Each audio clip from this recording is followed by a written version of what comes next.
Good morning students, how are you? Welcome to all of you in physics class. बेटा हमने fourth unit को start कर रखा है जिसका नेम है वर्क एनर्जी एंड पावर. हमने डिस्कस कर लिया था वर्क क्या होता है, वर्क की क्या यूनिट होती है और वर्क का क्या डायमेंशन फॉर्मूला होता है. Types of work, work 3 type का होता है, positive work, negative work and zero work. और हमने इस टॉपिक को भी कवर कर लिया था work done by variable force. ठीक है, आज हम डिस्कस करेंगे conservative and non conservative force and power. So today our topic is conservative and non conservative force. ठीक है, सबसे पहले हम डिस्कस करते हैं कंजर्वेटिव फोर्स क्या होता है. सबसे पहले हम इसकी डेफिनेशन स्टडी करते हैं. A force is said to be conservative if work done by the force और against the force in moving a body depend only on the initial and final position of the body and not on the nature of the path followed between the initial and final position. कोई भी force होएगा बेटा conservative होएगा अगर हम उस force द्वारा work done करते हैं जो उसके अगेंस्ट वर्क डन करते हैं. जो मतलब कि वर्क डन है वो सिर्फ इनिशियल और फाइनल पोजीशन पे डिपेंड करता है, वो पाथ पे डिपेंड नहीं करता. मतलब कि वो work done nature of the path पे डिपेंड नहीं करता, सिर्फ किस पे डिपेंड करता है, पोजीशन. कौन सी position, initial and final position. Next examples of conservative force. Gravitation force is a conservative force.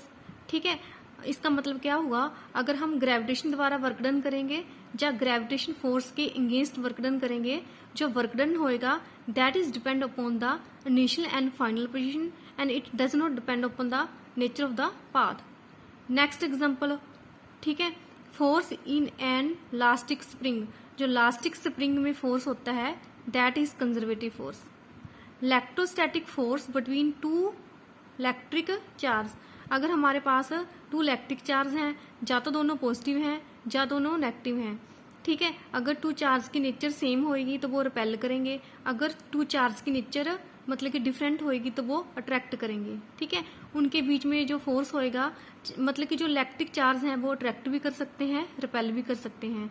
2 charge attract करेंगे या रिपेल करेंगे किसी फोर्स द्वारा करेंगे, that electrostatic force is called conservative force. Next, magnetic force between the 2 magnetic pole. बेटा जैसे हमारे पास magnet होता है उसके 2 पोल होते हैं. ठीक है, south and north. South south, north north repel करते हैं, नॉर्थ एंड साउथ अट्रैक्ट करते हैं.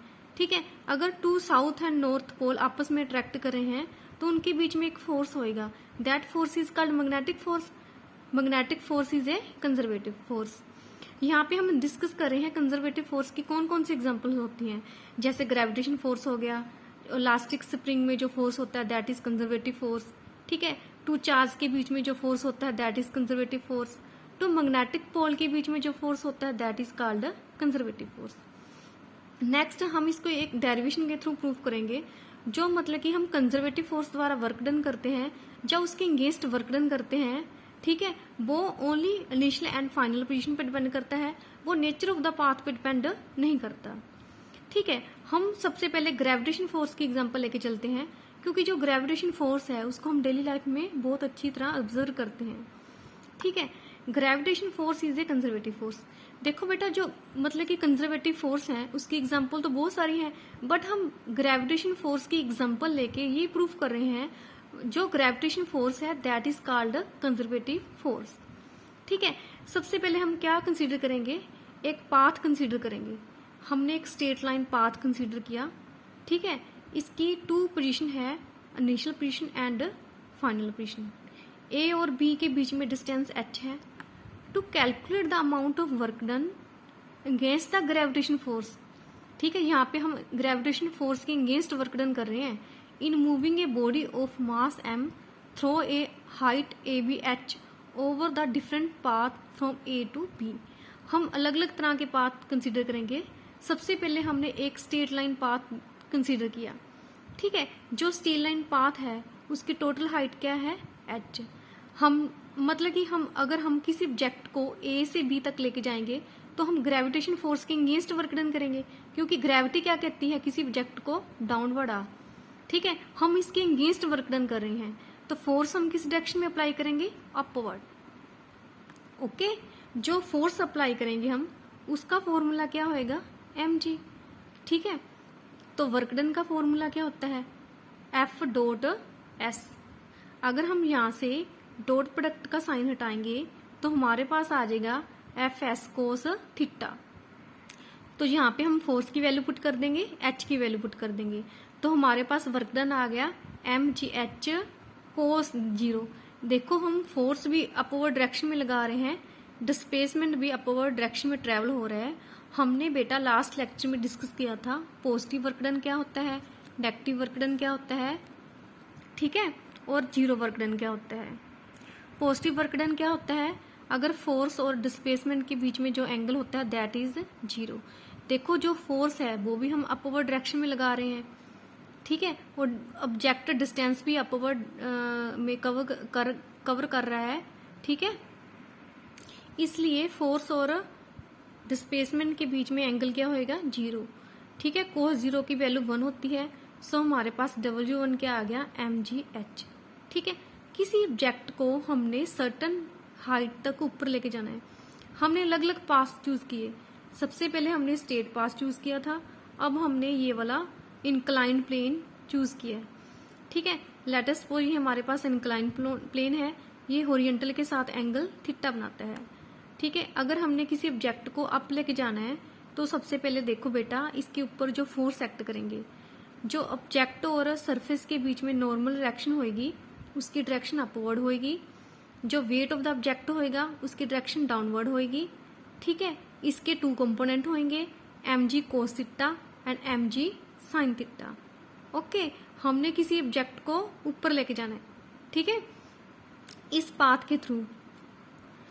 तो वर्क डन कितना आएगा, देखो वर्क डन का क्या फॉर्मूला होता है, F डॉट S।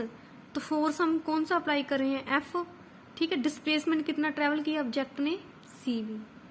ओके, हमने फोर्स भी इस डायरेक्शन में अप्लाई किया और ऑब्जेक्ट ने डिस्प्लेसमेंट भी इस डायरेक्शन में कवर किया, सो इनके बीच में एंगल क्या आएगा, 0। कोस 0 की वैल्यू होती है 1। हमारे पास वर्क डन आ गया F CV, ठीक है। अब हम यहाँ पे F और CV की वैल्यू पुट कर देंगे।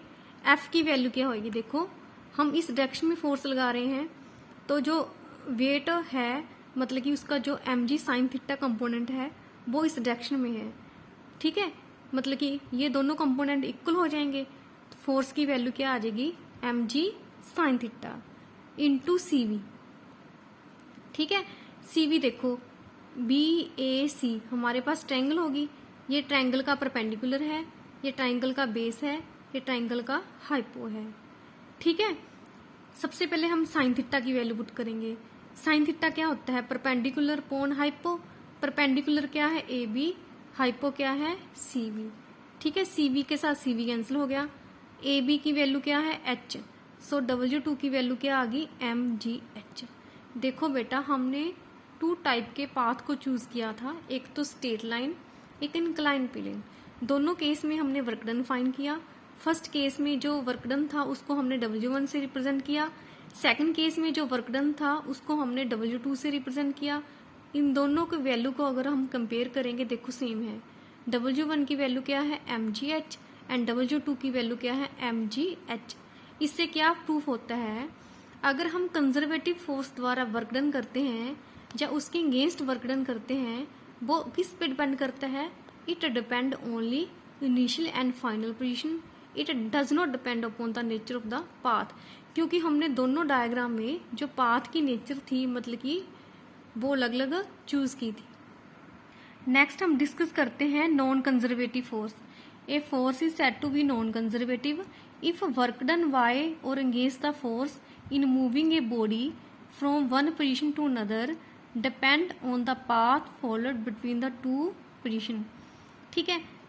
अगर हम मतलब कि वर्क डन करेंगे नॉन कंजर्वेटिव फोर्स द्वारा तो जो वर्क डन होएगा किस पे डिपेंड करेगा, इनिशियल और फाइनल पोजीशन पे डिपेंड नहीं करता, ये किस चीज पे डिपेंड करेगा, nature of the path. Okay, a force is said to be non conservative force, हम फोर्स को नॉन कंजर्वेटिव फोर्स बोलेंगे। इफ वर्क डन बाय और अगेंस्ट द फोर्स, अगर हम उस फोर्स द्वारा वर्क डन करेंगे या उसके अगेंस्ट वर्क डन करेंगे, ठीक है, किसी ऑब्जेक्ट को एक पोजीशन से दूसरी पोजीशन तक लेके जाने के लिए डिपेंड ऑन द पाथ, वो पाथ पे डिपेंड करेगा। Okay, next example of non conservative force, force of friction, viscous force, air resistance, tension and normal force are the example of non conservative force. देखो बेटा, हमारे पास 2 position है, initial and final position. हमने एक object को point A से B तक लेके जाना है। हमने अलग अलग पाथ यूज किए। फर्स्ट पाथ ये है, सेकंड पाथ ये है, थर्ड पाथ हमारे पास ये है। ठीक है, इफ W1, W2, W3, यहाँ पे आएगा 3। ठीक है, we the amount of work done in moving a body from A to B. किसी ऑब्जेक्ट को ए से बी तक लेके जाने के लिए अगर W वर्क डन होता है, W1, W2 वर्क डन होता है, W3 वर्क डन होता है अलोंग द 3 डिफरेंट पाथ। ठीक है, first path, second path and third path. देखो बेटा, इन पाथ की जो शेप है वो भी डिफरेंट डिफरेंट है। ये तो स्ट्रेट लाइन है, ये देखो ट्रायंगल की फॉर्म में है, ये कर्व की फॉर्म में है। ठीक है, तो वर्क डन क्या होएगा इन तीनों पाथ में different different. So W1, W2 and W3 इन तीनों की वैल्यू इक्वल नहीं होएगी। ठीक है, नेक्स्ट हम डिस्कस करते हैं पावर। ठीक है बेटा, ये छोटा सा कंसेप्ट है। पावर का मतलब होता है रेट ऑफ डूइंग वर्क। ठीक है, पावर का फॉर्मूला होता है वर्क डन अपॉन टाइम। ठीक है, पावर को हम कैसे रिप्रेजेंट करेंगे, P से। So power is equal to dW upon dt। dW का क्या फॉर्मूला होता है, F डॉट ds। ठीक है, ds अपॉन dt का क्या फॉर्मूला होता है, velocity. So power is equal to F dot v। ठीक है, जैसे वर्क डन हमारे पास F डॉट ds होता है ना, ऐसे हमारे पास पावर किसके इक्वल होती है, F डॉट v। देखो बेटा, पावर भी स्केलर क्वांटिटी होगी।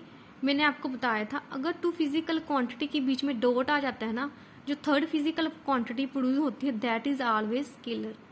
ठीक है, सो वर्क डन भी is also scalar physical quantity, power is also scalar physical quantity. इसका डायमेंशन फॉर्मूला वर्क का पुट कर देंगे, टाइम का पुट कर देंगे। पावर का डायमेंशन फॉर्मूला आ जाएगा m1 L² T rest power -3। Next unit of power क्या आएगी बेटा, सिंपल है। पावर की यूनिट वाट होती है ऐसे सिस्टम में। ठीक है, वर्क की यूल होती है, टाइम की सेकंड होती है। पावर 1 वाट होएगी अगर वर्क डन 1 यूल होएगा। ठीक है, टाइम कितना होएगा 1 सेकंड। ठीक है, अगर 1 सेकंड में 1 यूल वर्क होएगा then power is 1 watt. Next bigger unit of power kilowatt. 1 kilowatt में कितने वाट होंगे, 1000। ठीक है, नेक्स्ट मेगावाट। 1 मेगावाट में कितने वाट होंगे, 10 रेस्ट पावर 6। ठीक है बेटा, एक बहुत इंपॉर्टेंट पावर की यूनिट होती है दैट इज हॉर्स पावर।